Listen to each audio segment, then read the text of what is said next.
जय हिंद। आज हम लोग देखेंगे दृष्टि पब्लिकेशन एनसीईआरटी थर्ड क्वेश्चन, जिसमें भारत एवं विश्व का भूगोल दिया गया है। ये भारत एवं विश्व का भूगोल में हम लोग देखेंगे क्लास 6 से क्लास 12 तक की नई एवं पुरानी एनसीईआरटी अध्यायवार वस्तुनिष्ठ प्रश्न जो कि व्याख्या सहित हल इसमें दिया गया है। आप देखेंगे इस पे बुक में आप देखेंगे तो इस क्लास जो बुक है क्लास वाइज डिवाइज करके बनाया गया है। देखिए यहाँ पे क्लास 6 का दिया गया है, क्लास 7 का दिया गया है। देखिए यहाँ पे क्लास 6 में भी टॉपिक वाइज को बांट कर यहाँ पे बताया गया है। देखिए यहाँ पे क्लास 7 8 होगा, यहाँ 9th है, यहाँ 10th है, 11 और 12th का है बुक। देखिए यहाँ पे कक्षा 6 का आज हम लोग देखेंगे सामाजिक विज्ञान जिसमें पृथ्वी और हमारा आवास इसमें आता है। देखिए इसमें से फर्स्ट क्वेश्चन जो है, इसमें फर्स्ट क्वेश्चन है निम्नलिखित में से कौन से खगोलीय पिंड है। निम्नलिखित में से कौन से खगोलीय पिंड है। देखिए इसका उत्तर हो जाएगा उपयुक्त सभी। देखिए यहाँ पे सूर्य, चंद्रमा, पृथ्वी एवं उल्का पिंड जो कि सभी खगोलीय पिंड हैं। देखिए यहाँ पे सूर्य, चंद्रमा, पृथ्वी, उल्का पिंड तथा वे सभी वस्तुएं जो रात के समय आसमान में चमकती है खगोलीय पिंड कहलाती हैं। नेक्स्ट क्वेश्चन हम लोग देखेंगे किन खगोलीय पिंडों को तारा कहते हैं। किन खगोलीय पिंडों को तारा कहा जाता है। देखिए जिसके पास अपनी ऊष्मा तथा प्रकाश होता है उसको क्या बोला जाता है, तारा बोला जाता है। जिसके पास अपनी ऊष्मा और प्रकाश होता है उसको तारा बोला जाता है। इसी प्रकार सूर्य एक तारा है। देखिए यहाँ पे कुछ खगोलीय पिंड बड़ी आकार वाली तथा गर्म होती हैं। ये गैसों से बनी होती है। इसके पास अपनी ऊष्मा तथा प्रकाश होता है जिसको वे बड़ी मात्रा में उत्सर्जित करते हैं। इन खगोलीय पिंडों को तारा कहते हैं। सूर्य भी एक तारा है। नेक्स्ट क्वेश्चन है तारों के विभिन्न समूहों के द्वारा बनाई गई विविध आकृतियाँ क्या कहलाती हैं। तारों के विभिन्न समूहों के द्वारा बनाई गई विविध आकृतियाँ क्या कहलाती है। नक्षत्र मंडल कहलाता है। क्या कहलाता है, नक्षत्र मंडल कहलाता है। देखिए रात्रि में आसमान की ओर देखते समय तारों के विभिन्न समूहों के द्वारा बनाई गई आकृतियाँ दिखाई देती है। इसे क्या कहते हैं, नक्षत्र मंडल कहते हैं। देखिए नेक्स्ट क्वेश्चन है अंतरिक्ष से संबंधित अर्सा मेजर या बिग बियर का संबंध किससे है। बिग बियर का संबंध किससे है, तो नक्षत्र मंडल से है। देखिए अर्सा मेजर या बिग बियर एक प्रकार का नक्षत्र मंडल है। स्मॉल बियर या सप्तऋषि 7 तारों का समूह बहुत आसानी से पहचान में आने वाला नक्षत्र मंडल है। यह एक बड़े नक्षत्र मंडल अर्सा मेजर का भाग है। देखिए यहाँ पे नेक्स्ट क्वेश्चन है किन खगोलीय पिंडों को ग्रह कहा जाता है। किन खगोलीय पिंडों को ग्रह कहा जाता है। देखिए यहाँ पे इसका आंसर सी जाएगा जिसके पास अपनी ऊष्मा एवं प्रकाश नहीं होता। जिसके पास अपनी ऊष्मा एवं प्रकाश नहीं होता एवं जो तारों के प्रकाश से प्रकाशित होते हैं उसको क्या बोलेंगे हम लोग, ग्रह बोलते हैं।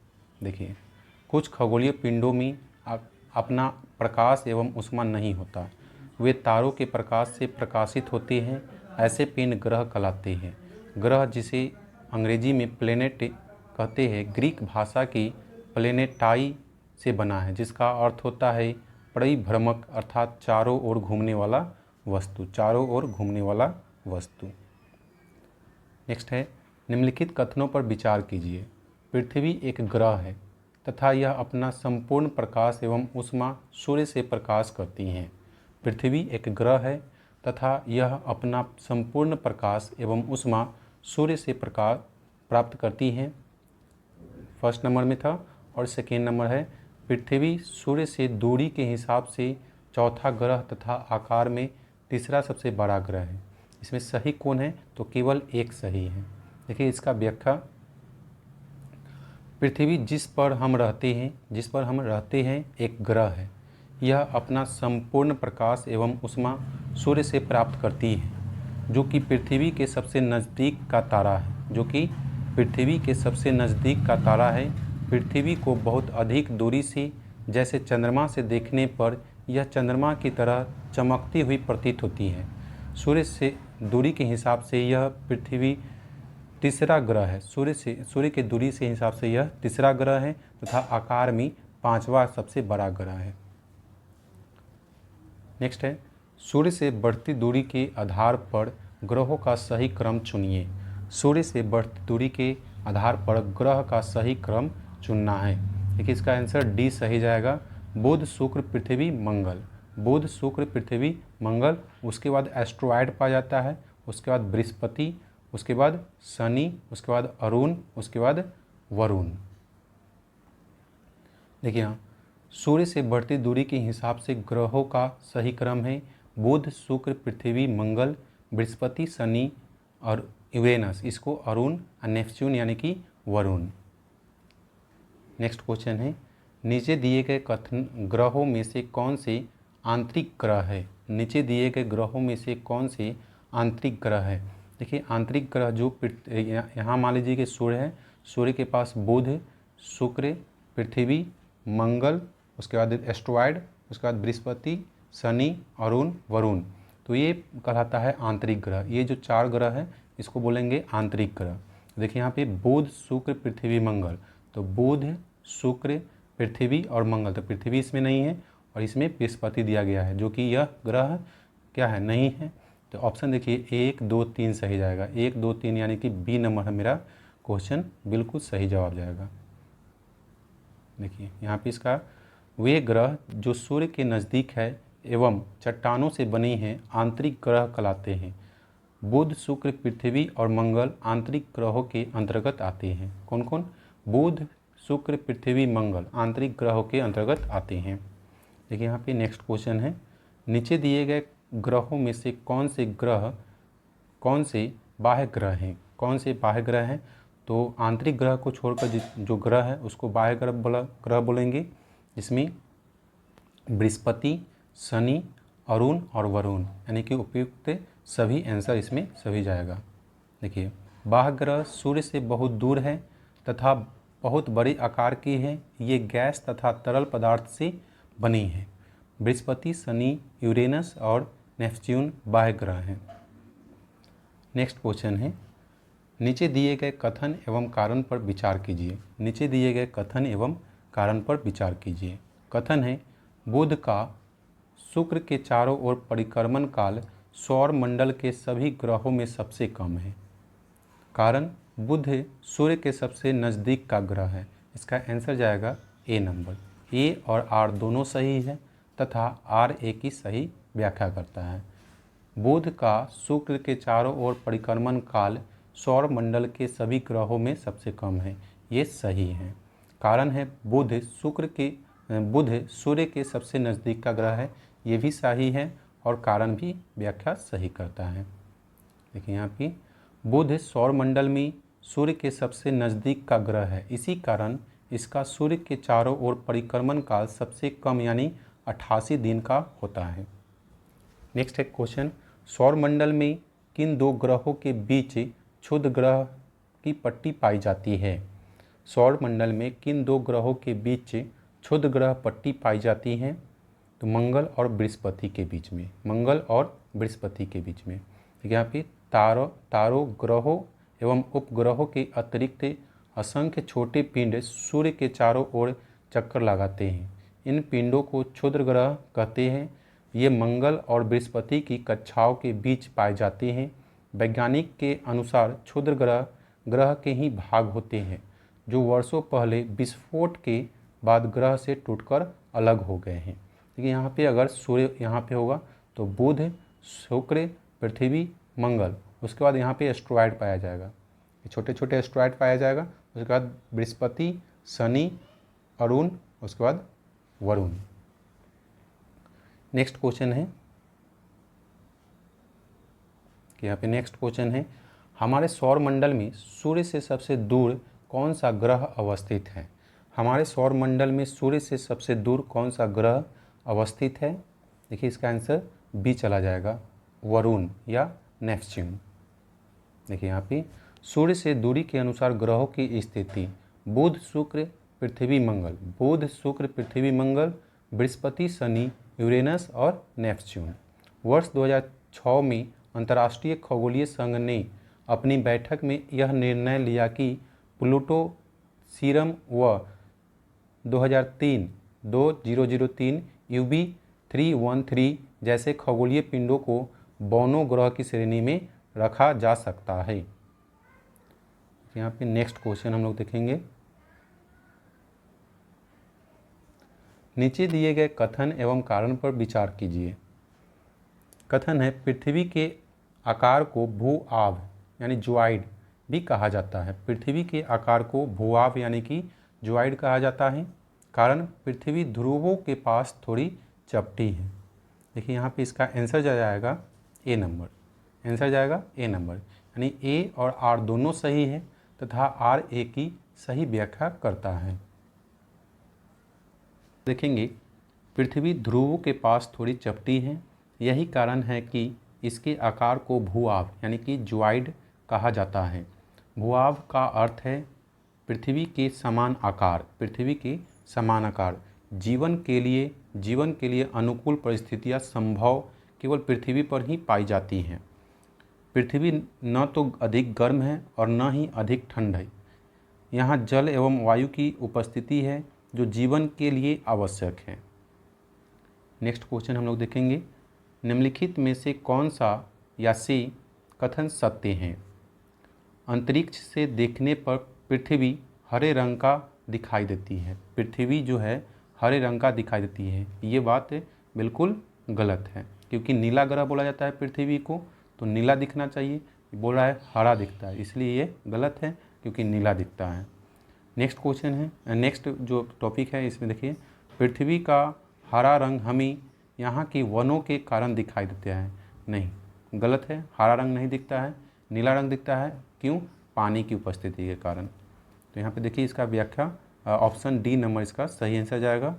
अंतरिक्ष से देखने पर पृथ्वी नीले रंग की दिखाई पड़ती है क्योंकि पृथ्वी की 2/3 सतह जल से ढकी हुई है, इसलिए इसे नीला ग्रह कहा जाता है। नेक्स्ट क्वेश्चन हम लोग देखेंगे। देखिए यहाँ पे सौरमंडल का निर्माण किससे मिलकर होता है? सौरमंडल का निर्माण किससे मिलकर होता है? देखिए यहाँ फर्स्ट में है ग्रह, 2 में है उपग्रह, 3 में सूर्य और 4 में उल्कापिंड। तो इसका आंसर जाएगा उपयुक्त सभी। उपयुक्त सभी। देखिए व्याख्या, सूर्य, 8 ग्रह, उपग्रह तथा कुछ अन्य खगोलीय पिंड जैसे क्षुद्र ग्रह तथा उल्कापिंड मिलकर सौरमंडल का निर्माण करते हैं। उसे हम सौर परिवार का नाम देते हैं, जिसका मुखिया क्या है? सूर्य है। जिसका मुखिया सूर्य है। नेक्स्ट क्वेश्चन, निम्नलिखित में से कौन से या से कथन सत्य हैं? सूर्य का खिंचाव बल सौरमंडल को बांधे रखता है। सूर्य का खिंचाव बल सौरमंडल को बांधे रखता है। सेकेंड है, सूर्य सौरमंडल के लिए प्रकाश एवं ऊष्मा का मुख्य स्रोत है। सूर्य सौरमंडल के लिए प्रकाश एवं ऊष्मा का मुख्य स्रोत हैं। देखिए इसका आंसर सी नंबर जाएगा। 1 और 2 दोनों जाएगा। देखिए यहाँ पे इसका व्याख्या देखेंगे। सूर्य सौरमंडल के केंद्र में स्थित है। सूर्य सौरमंडल के केंद्र में स्थित है। यह बहुत बड़ा है एवं अत्यधिक गर्म गैसों से बना है। इसका खिंचाव बल इससे सौरमंडल को बांधे रखता है। सूर्य सौरमंडल के लिए प्रकाश एवं ऊष्मा का मुख्य स्रोत हैं। हम सूर्य की अत्यधिक तेज ऊष्मा को महसूस नहीं करते क्योंकि यह पृथ्वी के सबसे नज़दीक का तारा होने के बावजूद हमसे लगभग 15 करोड़ किलोमीटर दूर है। इसी कारण सूर्य के प्रकाश को पृथ्वी पर पहुंचने में लगभग 8 मिनट समय लग जाते हैं। नेक्स्ट क्वेश्चन, सौरमंडल के ग्रह जो सूर्य का चक्कर लगाते हैं उसके रास्ते किस आकार में फैले हैं? उसका आकार जो है उसका रास्ता किस आकार में फैले हैं? दीर्घवृत्ताकार। दीर्घवृत्ताकार। देखिए यहाँ पे इसका आंसर व्याख्या देखेंगे। सौरमंडल के सभी 8 ग्रह एक निश्चित पथ पर सूर्य का चक्कर लगाते हैं। ये रास्ते दीर्घवृत्ताकार रूप में फैले हुए हैं। ये कक्षा कहलाते हैं। क्या कहलाते हैं? कक्षा कहलाते हैं। नेक्स्ट क्वेश्चन है, किस ग्रह को पृथ्वी का जुड़वा ग्रह कहते हैं? किस ग्रह को पृथ्वी का जुड़वा ग्रह कहते हैं? बी यानी कि शुक्र ग्रह को कहा जाता है जुड़वा ग्रह। क्यों कहा जाता है? देखिए यहाँ पे व्याख्या, शुक्र को पृथ्वी का जुड़वा ग्रह मानते हैं क्योंकि यह आकार, घनत्व एवं व्यास में पृथ्वी के लगभग बराबर है। लगभग जो है बराबर है, क्या चीज़ में? आकार, घनत्व एवं व्यास में। नेक्स्ट है, पृथ्वी का सबसे निकटतम ग्रह कौन सा है? पृथ्वी का सबसे निकटतम ग्रह कौन सा है? देखिए यहाँ बी ऑप्शन जाएगा, यानी शुक्र ग्रह। पृथ्वी का सबसे निकटतम ग्रह शुक्र है। नेक्स्ट हम लोग देखेंगे, हमारे सौरमंडल का सबसे बड़ा एवं सबसे छोटा ग्रह कौन सा है? हमारे सौरमंडल का सबसे बड़ा एवं सबसे छोटा ग्रह कौन सा है? ए नंबर ऑप्शन इसमें सही जाएगा। बृहस्पति सबसे बड़ा ग्रह और बुध सबसे छोटा ग्रह। हमारे सौरमंडल के ग्रहों में बृहस्पति सबसे बड़ा तथा बुध सबसे छोटा ग्रह है। बुध सबसे छोटा ग्रह है। नेक्स्ट है, कौन से वे दो ग्रह है जिनका सौरमंडल के अन्य ग्रहों की तुलना में परिक्रमण जो है विपरीत दिशा में होता है? विपरीत दिशा में परिक्रमण करता है। कौन से वे दो ग्रह है जिनका सौरमंडल के अन्य दो ग्रहों की तुलना में परिक्रमण विपरीत दिशा में होता है?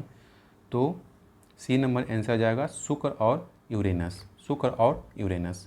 देखिए इसको आप याद कैसे करेंगे? देखिए यहाँ पे सूर्य है, यहाँ पे बुध, बुध, शुक्र, पृथ्वी, मंगल, यहाँ पे एस्ट्रॉयड, उसके बाद बृहस्पति, शनि, अरुण और वरुण। तो देखिए यहाँ से इधर से 2 नंबर शुक्र और इधर से 2 नंबर यूरेनस यानी कि अरुण, ये दोनों जो है विपरीत दिशा में चक्कर लगाता है। तो इसको आप यहाँ से रख सकते हैं, यानी इधर से 2 नंबर और इधर से फिर 2 नंबर, यानी शुक्र और अरुण।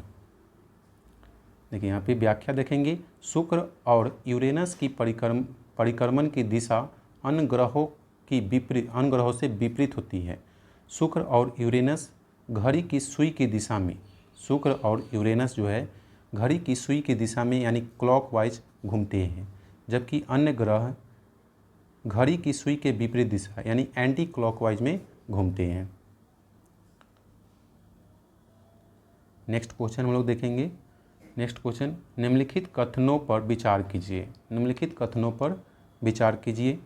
एक में है, बृहस्पति, शनि तथा यूरेनस के चारों ओर छल्ले होते हैं। बृहस्पति, शनि तथा यूरेनस के चारों ओर छल्ले होते हैं।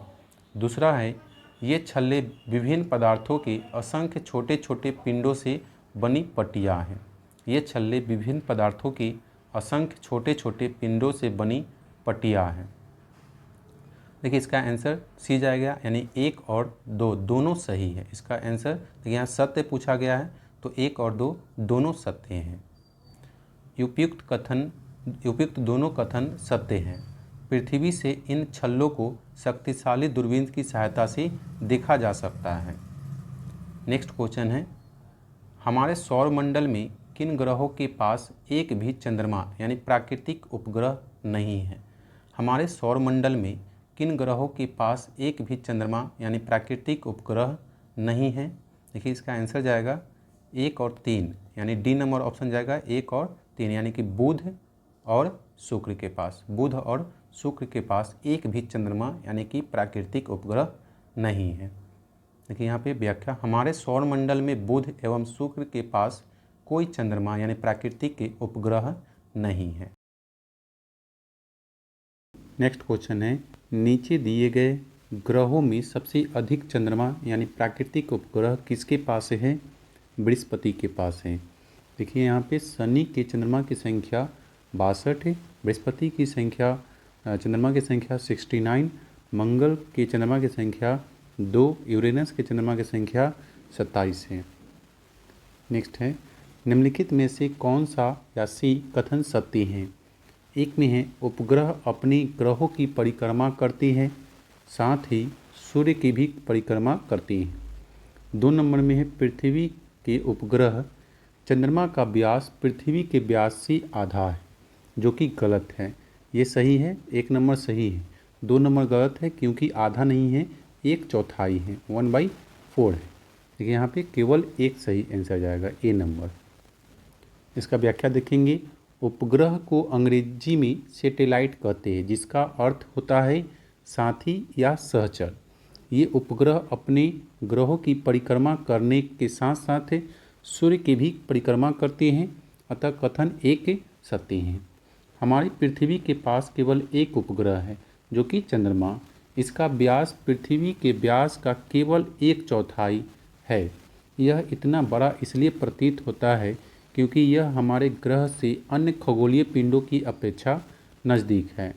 इसलिए कथन 2 असत्य है, क्योंकि वहाँ पे 1/2 दिया हुआ था। नेक्स्ट क्वेश्चन हम लोग देखेंगे। नेक्स्ट है, प्राचीन भारत के प्रसिद्ध खगोल शास्त्री कौन थे? प्राचीन भारत की प्रसिद्ध खगोल शास्त्री कौन थे? आर्यभट्ट। आर्यभट्ट प्राचीन खगोल शास्त्री थे। देखिए, खगोलीय पिंडों एवं उनकी गति के संबंध में अध्ययन करने वाले को खगोल शास्त्री कहते हैं। आर्यभट्ट प्राचीन भारत के प्रसिद्ध खगोल शास्त्री थे। नेक्स्ट है, नीचे दिए गए कथन एवं कारण पर विचार कीजिए। कथन है, पृथ्वी से हमें चंद्रमा का केवल एक ही भाग दिखाई देता है। कारण, चंद्रमा के द्वारा पृथ्वी का एक चक्कर पूरा करने में लगने वाला समय अपने अक्ष पर एक चक्कर पूरा करने में लगने वाले समय से अधिक है, जो कि गलत है। ये सही है, ये वाला गलत है, कारण गलत है। इसका आंसर सी जाएगा, ए सही है और आर गलत है। देखिए यहाँ पर व्याख्या देखेंगे। चंद्रमा पृथ्वी का एक चक्कर लगभग 27 दिनों में पूरा करता है। लगभग इतने ही समय में यह अपने अक्ष पर एक चक्कर भी पूरा करता है। अतः चंद्रमा के द्वारा पृथ्वी का एक चक्कर पूरा करने में लगने वाला समय अपने अक्ष पर एक चक्कर पूरा करने में लगने वाले समय के बराबर ही होता है। इसके परिणाम स्वरूप पृथ्वी से हमें चंद्रमा का केवल एक ही भाग दिखाई देता है। नील आर्मस्ट्रॉन्ग पहले व्यक्ति थे जिन्होंने 20 जुलाई 1969 को सबसे पहले चंद्रमा की सतह पर कदम रखा। स्रोत है नासा की आधिकारिक वेबसाइट के अनुसार, जबकि NCERT कक्षा क्लास 6 की पाठ्य पुस्तक के अनुसार 21 जुलाई 1969। नेक्स्ट क्वेश्चन है, नीचे दिए गए कथनों पर विचार कीजिए। सूर्य के चारों ओर चक्कर लगाने वाले पत्थरों के छोटे छोटे टुकड़ों को उल्का पिंड कहते हैं। 2 नंबर में है, खुले आकाश में फैली एक छोर से दूसरे छोर तक चौड़ी सफ़ेद पट्टी, जो कि लाखों तारों का समूह है, को आकाश गंगा कहती है। ये दोनों आंसर सही है, यानी कि ऑप्शन सी नंबर सही है। इसका हम लोग व्याख्या देखेंगे। देखिए व्याख्या यहाँ पे, उपयुक्त दोनों कथन सत्य हैं। सूर्य के चारों ओर चक्कर लगाने वाले पत्थरों के छोटे छोटे टुकड़ों को उल्का पिंड कहती है।